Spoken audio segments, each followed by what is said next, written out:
All right, welcome back to another episode. So I hope you're having a fantastic Wednesday. It is the 20th of November, and what is happening with the Bitcoin price? We're going to jump into that.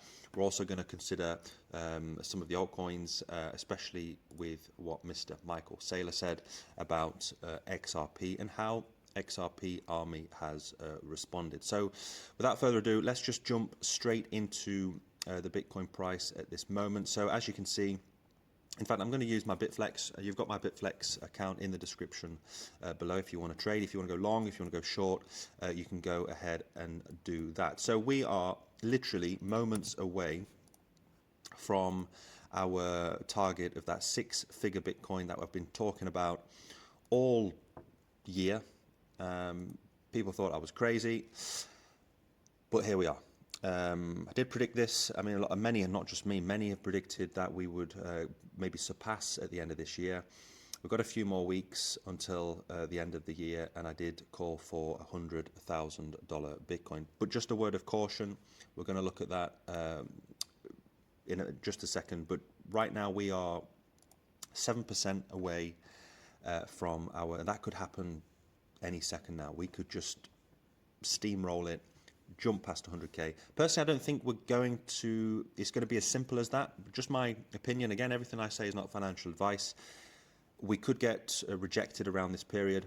We are overheated in the market. If you look at CoinMarketCap, we're in extreme fear of 83%. So I'm just in French here. Let me just change it back to English. So yeah, extreme fear around 83%, which is not good. I mean, if you're dollar cost averaging into the altcoins, into Bitcoin, personally, I DCA whether we're going up, down, sideways. I do not care. So that's completely different. But if you're trading, just be very careful.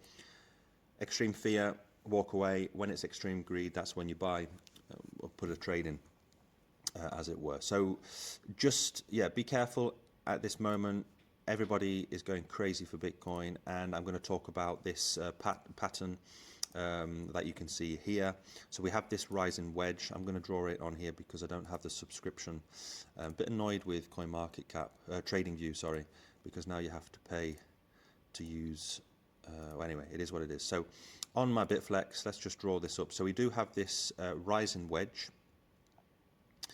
and it's generally a bearish pattern signaling a potential reversal. Now we are in a bull market, so this could just be a load of rubbish and we just pump up to the upside. So right now, bearing in mind, we have got a huge CME gap down here at the 77,000, I believe. You'd have to check that out. Let me just draw a rectangle. So we have like around 77,500 up to 81k, something like that. We have this CME gap. 80-90% of the time they get filled up. We have this rising wedge. Generally speaking, it's quite bearish, a rising wedge. And if this rising wedge breaks to the downside, then we could be coming back down to 85k. If this happens, if we have this reversal, and we come back down to 85k, then most likely we will probably come and fill up the CME gap. So if you're going to trade, maybe wait for a trade. Now, if you're already in it from the lows of in the 60s or 70s, then fair enough, you're majorly in the profits, so congratulations. And the altcoins have been following. Bitcoin dominance is still at 60%, so the altcoins haven't had an altcoin season. We've had rallies over the past few weeks due to Bitcoin rising so quickly, like a bit. It's been like a rocket ship towards our $100,000 level. So right now, just a word of caution: rising wedge, bearish situation. We do have that CME gap. I'm not trying to be a bearer of bad news, but I like to look at it to be objective. But I do think that we're probably going obviously over 100,000 by the end of the year. If we have a pullback, don't panic. We're probably overheated at the moment in the market. We've just seen the fear and greed index, and I do believe we possibly go up to 150 to 200,000 in this bull cycle, maybe even beyond. So if we have a pullback, nothing to be too afraid of. So let me know in the comments if you agree with me or not. If you think this CME gap, maybe we won't fill it up until the next bear market, could be a possibility. We are in we're in the parabolic phase of the bull market. So even this rising wedge could just be, a load of rubbish, and we just storm past that 100k. I'm just a bit wary. 100k, it could be a psychological barrier. We could get rejected off it, and then we come back down.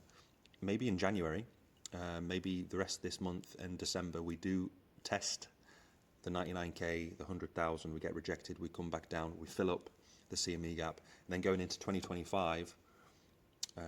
The second part of that parabolic bull run, we have that our top maybe in March or April. So for me, I'm looking at the next 6 months. If we blow past 100k and we go all the way up to 150,000 before the end of this year, then I will be looking at taking some major profits off the table. If we don't and we fill up that CME gap at the end of the year, then I'll be looking at my time scale around March, April time. I want to walk away in May. Generally, they say walk away in May.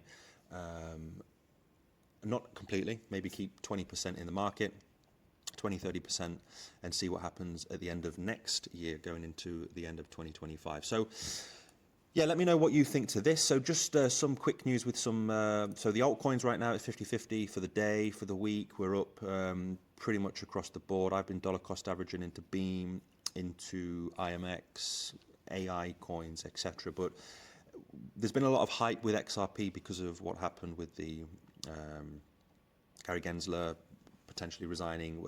Either he resigns or he's going to get fired from Donald Trump.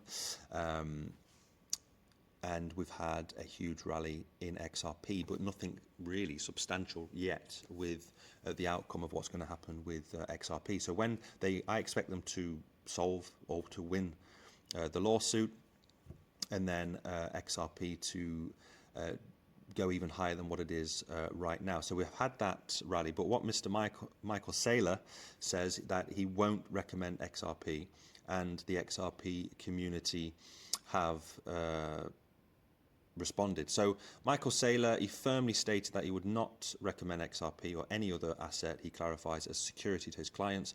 His remarks included a broader critique of securities, emphasizing his commitment to Bitcoin. So we know Michael Saylor is a Bitcoin maxi.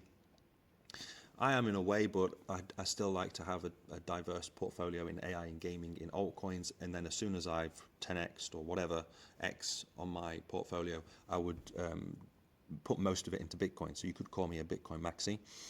So he's not going to support XRP. I'm Bitcoin only, 100%. The truth is, I wouldn't even recommend Apple stock. There's no security. I'm not going to recommend it. So when pressed further, Saylor confirmed there was 0% chance of him supporting any token or security. So, I mean, he's not just obviously talking about XRP, he's talking about the rest of the space as well. So the reactions from the XRP community. Saylor's comments have been met with a strong reaction, particularly from proponents of XRP. A tweet from the crypto enthusiast Zoom criticized Saylor's stance, accusing him of perpetuating misconceptions about XRP. So of course you're going to have XRP maximalists as well. This is one thing I don't get. You've got maximalists for ETH, for Solana. You've got, I'm not interested in that. I'm interested in making gains in crypto, having XRP, having Bitcoin, having Solana, whatever, ETH, just having a diverse portfolio, being exposed into whatever, mainly in gaming and AI, because I do believe it's going to be the catalyst for this upcoming altcoin season. And talking about altcoin season, just to finish this episode, I was going to do a short one, but I've ended up speaking far too long. We're at 60.5% with the dominance, so we're still sky high. So if you're dollar cost averaging, if you're jumping into altcoins, why not? It's best time, because we haven't even started our altcoin season just yet. Altcoins are still relatively, not relatively, they are cheap, and I do expect this dominance to come tumbling down any second. So as soon as Bitcoin, well, we've reached new all-time high. If it continues the way it is, then it's going to take obviously the dominance.